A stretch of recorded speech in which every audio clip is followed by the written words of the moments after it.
Welcome back to Las Vegas. It's always nice to talk to an old friend, and Matt Goss is back here. He's still doing business, and it's so nice to see you again. Lovely to see you again, mate. Listen, you look so well. You're doing such big business. You're so successful. You just come back from England where you did that great show at the Royal Albert Hall, which was tremendous. Has your life ever been more perfect in a sense that people are finally appreciating you for your voice? I mean, it was phenomenal to go back to the UK this time and actually see the press write the words Matt Goss, not former Bros star, which is absurd to me. For me, you got to understand, like, it's quite strange. I was just in the White House last week, and I got a personal tour, and then another personal tour of the Pentagon, and they know nothing of my past, and they just know me now. And so I will say it is a relief in a way. I think Piers Morgan said to me, "Do you think they'll ever stop saying formally of?" And the last trip back, not one journalist said formally of, and I think that is a nice thing, because I'm a musician. If you cut my heart open, you'd feel music coming out of it. I love music with all my heart and soul. So yeah, it is an amazing place to be, just to be able to be considered a singer. And you're a tremendous singer. I saw you about 18 months ago in the Gossy Room, which is your own place here in Caesar's Palace. I mean, the most legendary hotel and casino in the world, really. And you have your own room, you have your own show. There's a class about you that really isn't the case in show business generally now. It seems like everything's about make as much money as you can, as quickly as you can, do as many reality TV shows as you can. You don't go in for any of that nonsense, do you? You make sure the show is good, of quality, and people come out having experienced an event.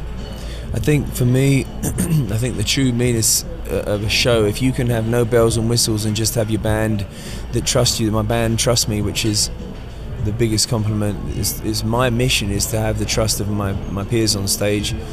And in regards to having class, first of all, thank you.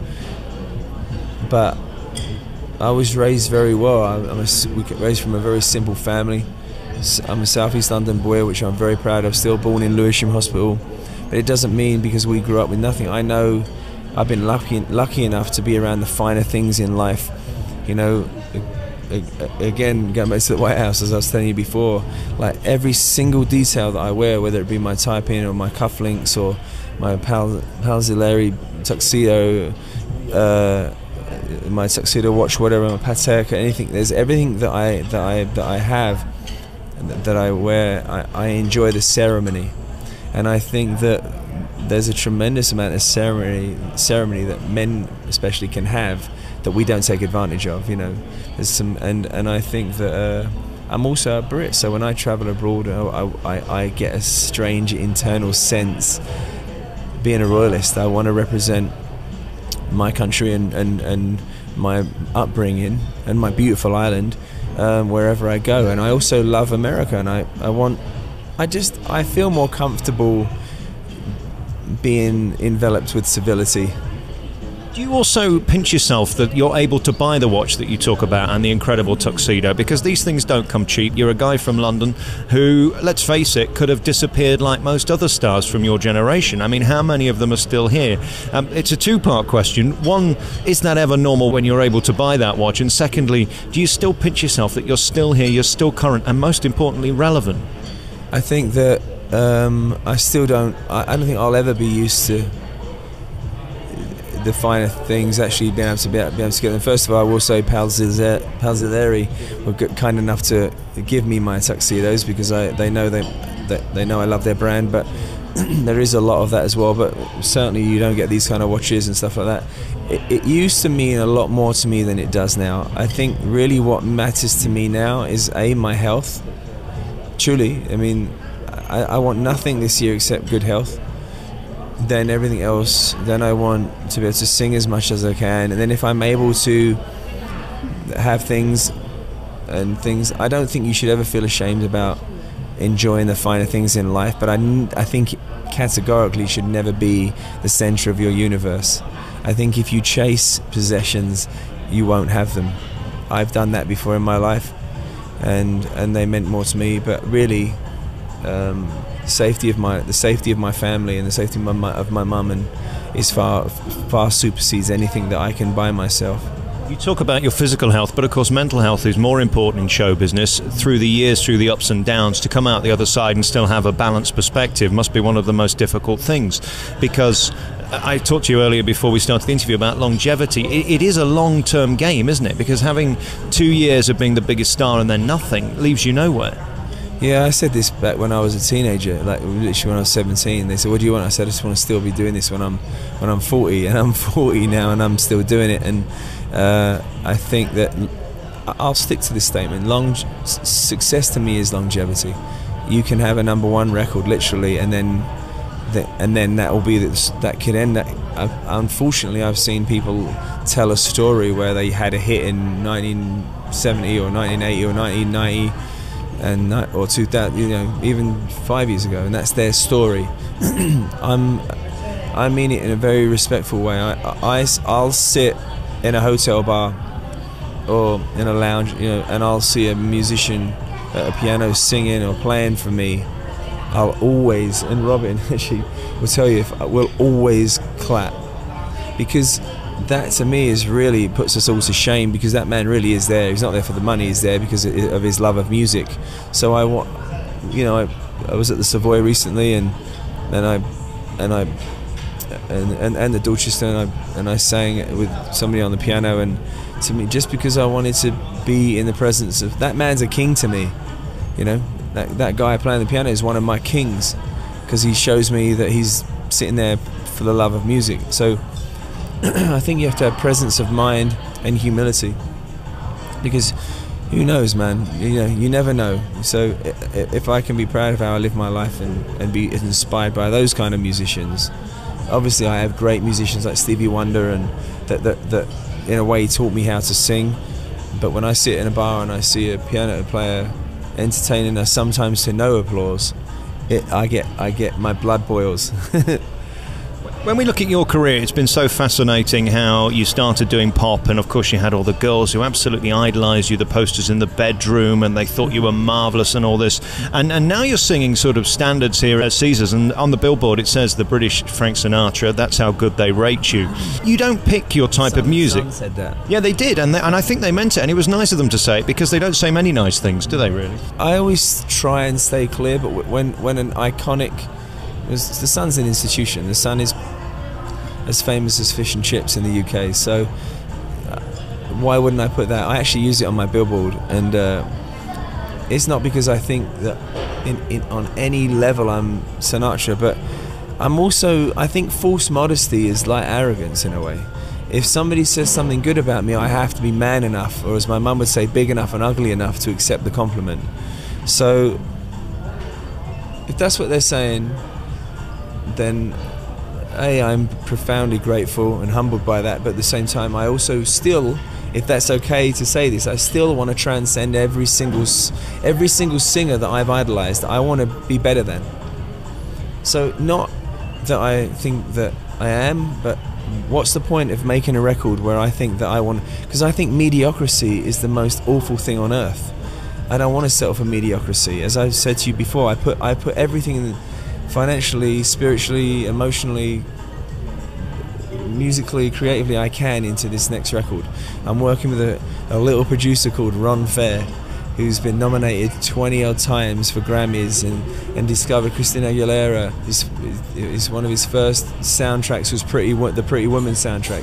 His very first gold record was the Rocky soundtrack. He's discovered, made hit records for Mary J, Black Eyed Peas, U2, Lady Gaga.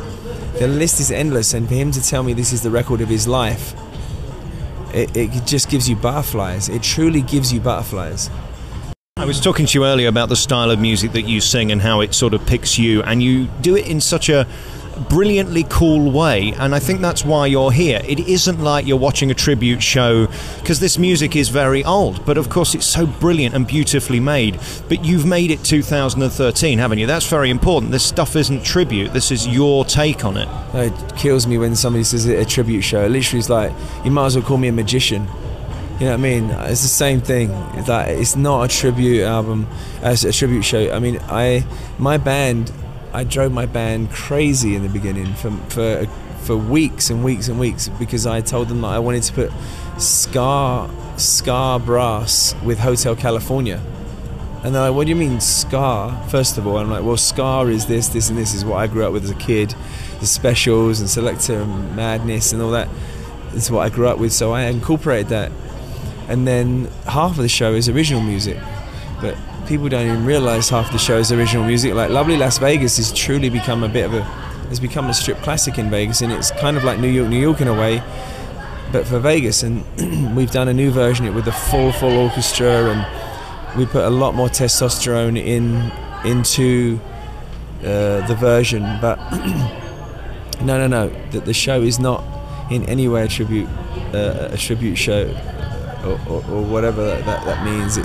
It's definitely original arrangements, and I even, there's a little bit in, I think it's Luck Be a Lady, I even add, I'll add an accent or two, because every time in my mind I'll be doing the show and I'll go, I want an accent here, so then I'll tell the guys to play the accent there. So it's ever changing. There'll be new things about the show tonight that you'll see. Is there anything more thrilling than having a band behind you? Because I know in this show it's relatively small, and then on this new album it's enormous. You've got 30 on brass, 30 on strings.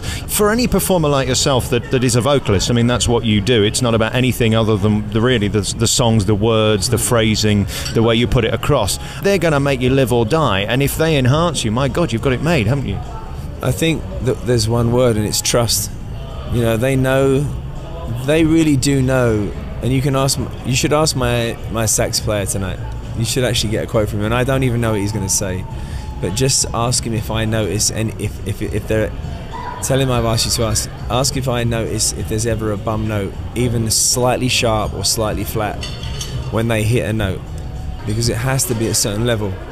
But in return, we have tremendous respect for each other, and sometimes we just play for each other, and that's okay, because it happens to be entertaining when you see musicians getting off on each other. And trust me and my band on a regular basis get off on each other all the time musically.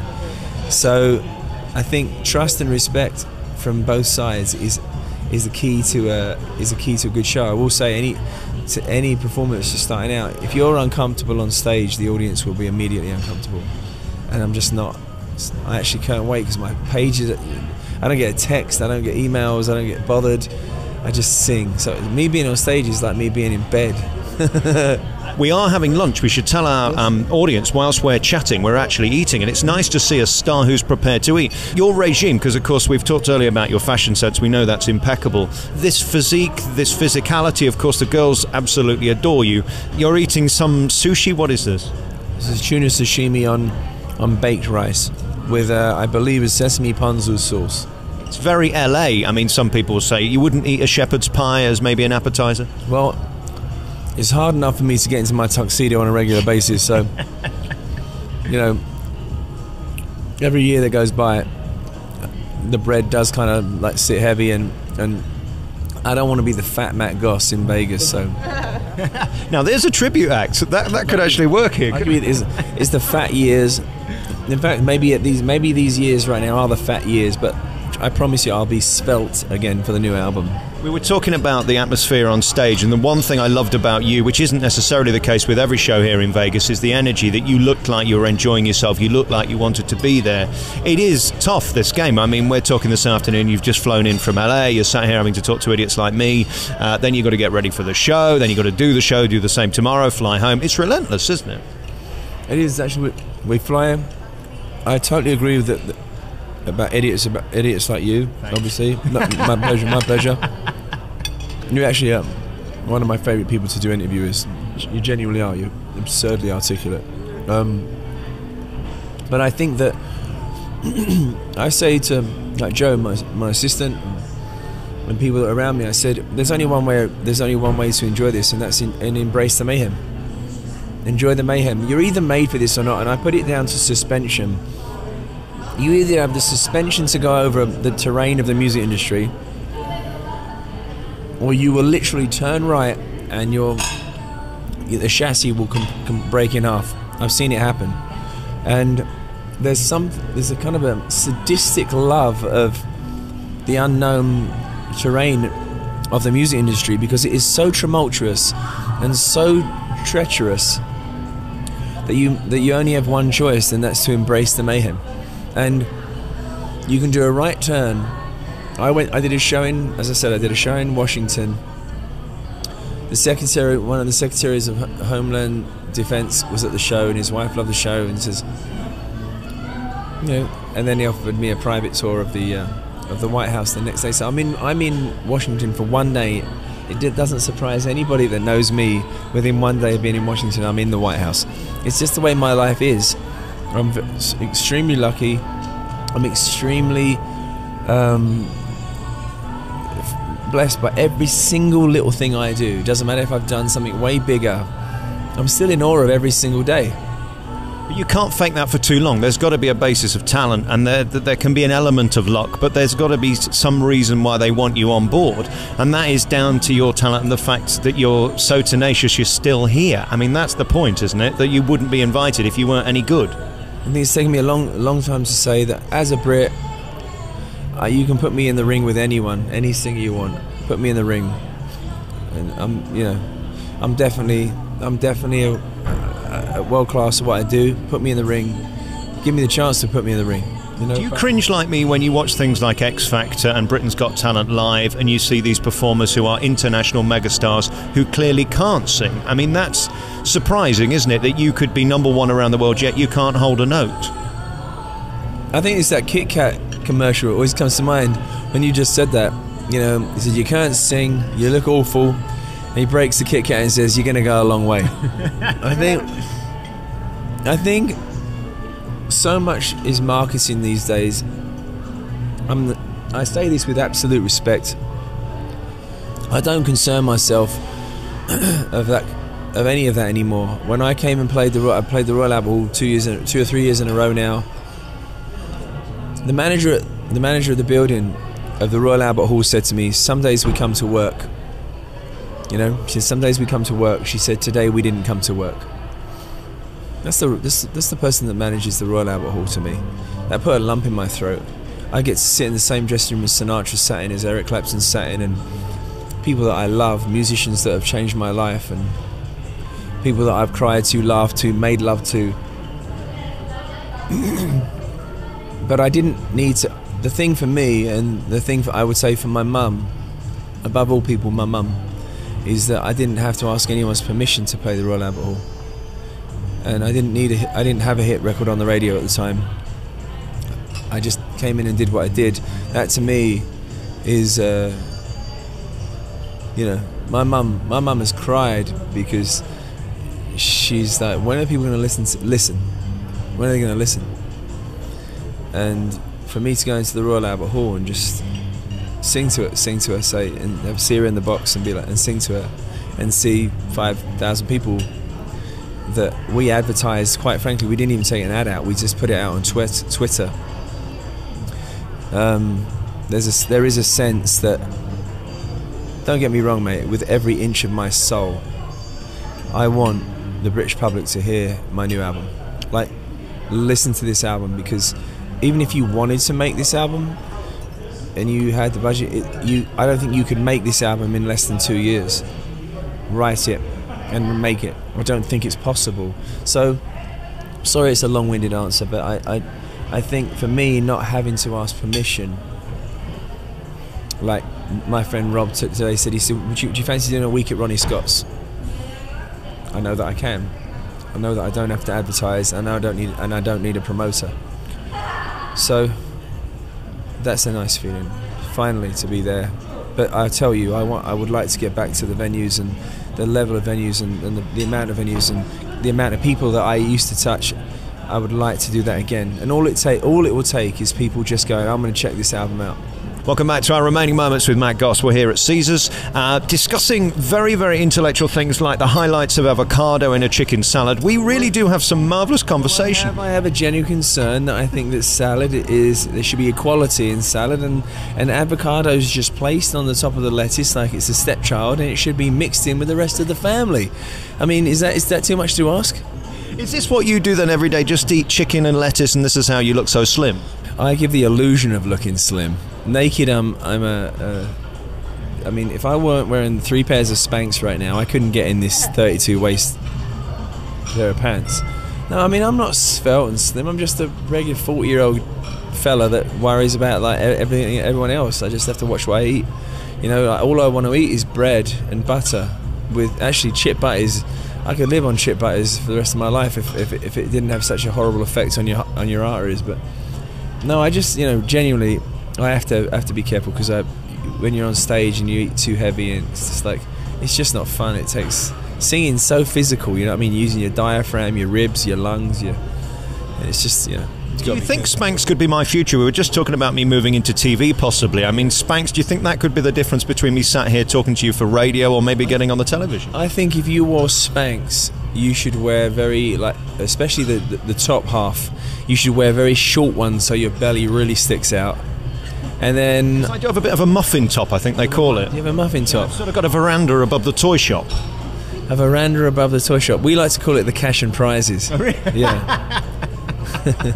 We won't mention the slots. I want to talk about your new album. We talked about it earlier, and the passion that you've put into it and the effort. I don't think I've ever spoken to a star before who spent 3 years dedicating their life to getting something absolutely as they want it. You've put your own money into it, you've put your pride into it, you've put your name into it.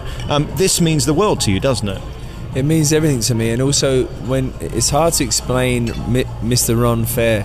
Ron Fair is probably one of the most meticulous, cerebral people you'll ever meet, and neither one of us are fans of mediocrity. Like, it annoys us, and he'll bring out a reference and goes, "Well, do you know so and so, and it'll be a reference from 1936, and we won't continue the session until he finds that clip on YouTube. In fact, there was a 2-hour period of an album, and I said, "Ron, this is ridiculous." And he goes, "No, this person doesn't exist. He must exist. This is great. This is great." And as a harmonica player, a British harmonica player, and I said, and we were on YouTube and we were online and we're trying to find clips, and then it occurred to us, maybe let's check iTunes. And thank God he was on iTunes, and we could continue the session. But that kind of tells you what music means to Ron. And my mum actually said this. She said, "Ron's the first person that's allowed your music to be your music." And Ron said, "Let's build skyscrapers on your music."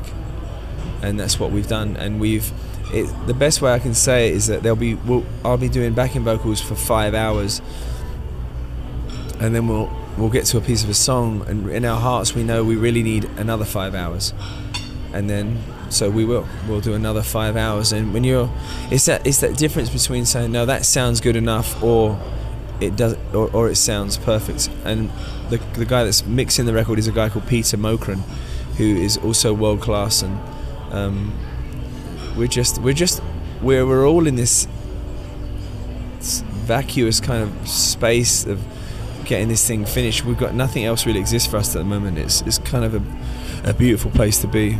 How do you know when to stop, though? There's got to be a point where it's magnificent, it's perfect, because you can overproduce, you can over-record. Sometimes the first take of that slight roughness in the voice or the vibrato might be the thing that people love the most. There's got to be a point, hasn't there, when you say, "Okay, we're just going to have to leave it now"? No, I totally agree with you. Listen, don't get me wrong. I can't bear if it's completely perfect, especially vocals. I mean, vocals have to be soulful. I'm talking about the logistics of getting orchestras and brass players and arrangements and stuff like that. This is what I'm talking about. The album is being mixed on the 15th of January, so we are done. I mean, the album isn't like, oh, we're enjoying this frivolous journey of like, let's just do whatever we want. No, we're trying to make a record that incorporates tomorrow and yesterday in a way that makes us happy. You know, there's music from the past that I adore, but I also want to make a record. I want to create.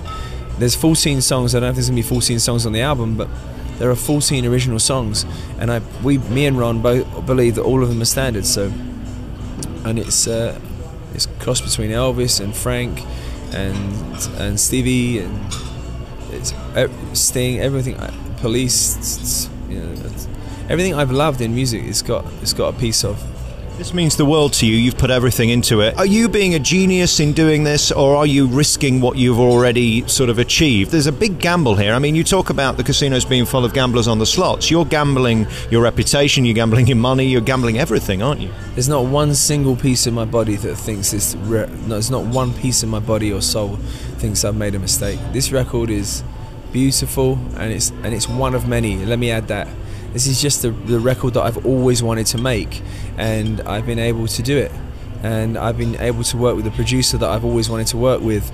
And my management company at Vector have been responsible for careers of Bon Jovi, Kings of Leon, all the way through to Kesha. I mean, they're my managers, and and my team. My agent's a CAA, and you don't have a team like that if you're making mistakes. And that's before the record's out. So there's not a doubt in my mind. Self-investment is, in anyone that has their own business, self-investment is terrifying. But if you truly believe in what you're doing, it's just the closer I get to the finishing this record, the less terrified I am. When people say to me, what's Matt Goss like? I firstly say he's a nice guy, which is always surprising to people because you were so cocky back in the day and you had the world at your feet. Were we? I think you were. I mean, from a guy's point of view, watching you on stage, you were cocky. I mean, you were kings of the castle. You had every right to be. I mean, you were the biggest stars in the day, weren't you?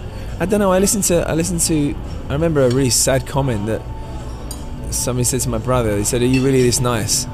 I think I was an 18-year-old guy that had hits. I lost a ton of money. I think I've always been a respectful human being. I think my mum would have kicked my ass if I wasn't. I think what the problem was is I think it was a story made in journalistic heaven when people that are so successful and so wealthy fall from such a great height. It is the perfect tabloid fodder and I think that's what happened. Also, from a chubby ginger point of view, there's a huge resentment that I wasn't you. I mean, to have that amount of popularity and fame and girls after you, I said to you last time, if I could just be your private parts for half a day, it would be marvellous. Well, I'm glad you said that, because if I was your private parts for a day, I'd be scratching my balls all day long. But please don't refer to my half an inch and dozen wrinkles again, because it's not nice. Obviously, when you're fully aroused, that is. Yes, indeed. Yeah, I think the bottom line is, jealousy is the destroyer of dreams. Fear is the destroyer of dreams. Anyone that knows me, I think pretty much since I was a kid, anyone that knows me, I don't want to be the only guy at the traffic lights with a nice car. I want everyone around me to feel their absolute best. You can ask anyone around me. I don't give away things that I don't like. I don't like that. If I love something and somebody really loves it, I get immense pleasure in giving things. I'm not trying to in any way defend myself. It's just the way I live my life. I love people around me feeling the best they can. And I can give you my word on this. If you don't compete with your friends and you just want the best for them and they want the best for you, there are going to be times when your friend is doing better than you. If your friend's a good friend, he's going to look out for you and he's going to pull you up. He may pull you up past himself, but make sure you pull him back up. And it's a never-ending beautiful process. I think it's called Pay It Forward. And I think that that's how I live my life, mate, and that's the honest truth. I couldn't sit in front of, he's been around me for a few days, and what's one of my key concerns for you personally? I feel my best, and I feel like $1 million. But it is. What's the point of it? It's tough. These are people I love, and I get a lot of love in return. And were you this knowledgeable and this spiritual in a way when you were 18 years old? My grandfather was a spiritual man. He was a faith healer and a medium. He was a gunner in the Second World War. He lost his wife when she was 50. Instead of turning against God, he went towards his faith. And when you talk about Bros and the money lost, people forget, in the middle of the whole thing, my sister was killed. So, not to bring it down, but I could give a shit about losing money, making money. If God allows me to sing my heart out, and when I see a grown man cry, which I do on a regular basis, when I sing The Day We Met, because the song is about new beginnings for a person that's maybe broken up with their wife or broken up with somebody they love, and they have to have the courage to face that next day and put the left foot in front of their right foot. They're things that interest me. If I am blessed to have money along the way, I can tell you now, I have to still work for my living. I can't retire. Would I like to be in a situation where I can retire? Yes. I don't know about that, because you're so good at what you do and you seem to enjoy it so much. No, but I wouldn't retire. What I mean is the freedom where I can always make within my own self, my own moral compass. You know what I mean? I'd like, when you have the right amount of money, you can make decisions that you truly want to make. Sometimes when you're not financially secure, you have to make compromises and decisions that you may not have made. I've been there. Now, you know, it is shit or bust, you know, and I've chosen to self-invest and make something that I truly believe in, and that's what I mean. I mean, do I want, like any other person, to have the freedom just to say, hey mum, go on a cruise for 6 months? Yeah, of course I want to do that, you know, and whenever I can spoil the people I love, then I will. But money, it's absurd to me. It doesn't have anything to do with music. It's just a guy sitting on the sidewalk that moves you on a subway, and he's playing a song and he's moving to you. Do you give a shit how much money he's got in his wallet? It doesn't matter. What matters is if you believe that the person singing that song is authentic. I can give you my word, when it comes to singing, I'm as authentic as a man can be. Where I am fascinated, without getting too philosophical, is how you get over bitterness, because that's something I struggle with in my life. This is a tough business. You've already mentioned that life is hard. I mean, you talk about your sister, the tragedies that you go through. I wish I were a better person, that I could be as magnanimous as you are in sort of seeing the positive light and walking towards it, opposed to being angry at why it happened. That's a hard life thing, isn't it? I think, you know, I have a tattoo on my arm that says "Never waste good agony." For a songwriter, for a journalist, for any of us, if we can truly know the best outcome when you're in pain, is to try and create something from it, rather than wallow in stuff. Because at the end of the day, if a girlfriend hurts you or a boyfriend hurts you, and you allow that pain to continue. I broke up recently a couple of years ago from a 10-year relationship. I could be bitter and assume every single woman's going to do the same thing or whatever, but I don't. It's an injustice to somebody, and it wastes time. There's a word to me called acceptance. I accept it, and I have to just try and find, because I know really I'm the only one that's going to be in peril and not benefit from the situation. I honestly think that when you can find, going back to what I said before, wanting the person next to you to do well, and say, hey, you do the same for me, you got my back, loyalty, everything kind of somehow is lubricated. And you know, as James Taylor says, the squeaky wheel gets the grease. You know, if one of your friends needs some help, don't wait for them to ask. Notice, because that rids you of that. Destroys somebody's pride and dignity. Like if you think, try and notice when somebody needs something. Don't even know why I'm saying this, but I think that what I've been grateful for in my life, when somebody just says, "Hey, are you okay?" or, you know, life is far more fun that way. I give you my word. And of course, the ultimate revenge in any negativity that happens in your life is success, and that's really what you've proved, is that through the good times, the bad times, you're still here, you're still current. I go back to what I said originally, which is remarkable. What's the one thing we can't do without? It's our next breath. I mean, whether we like it or not, our health, our next breath is, you know, there's a thing, you know, sometimes I tell people to take the deepest breath they can, because it oxygenates your blood and it actually puts things in perspective. Because we forget that one thing is the only thing we cannot do without, whether we are in pain. Because really, if you love somebody and you miss them, like which I've been in that situation, there's nothing really quite as incredible as life. And I have, who knows, man, I hope this interview comes to fruition, and in regards to that, I get to have another interview with you, and you said, hey, people love this record. So some people they're like, how can somebody just be so obsessed about a record? It's because it's, I wanted to call the record 900 Days because it's like 900 days of my life but that's what I'm blessed for, that there is something in my life that I'm passionate about. Thank you for talking to me again. It's always nice seeing you. You are genuinely a nice guy. The way that you treat people around this casino is inspiring, and so many could learn from it. The way you've come back to fight another day is inspirational in itself. I mean, to get your own room named in Vegas, who gets that? Who gets to do 2 shows a week to sell out crowds? Congratulations on being you.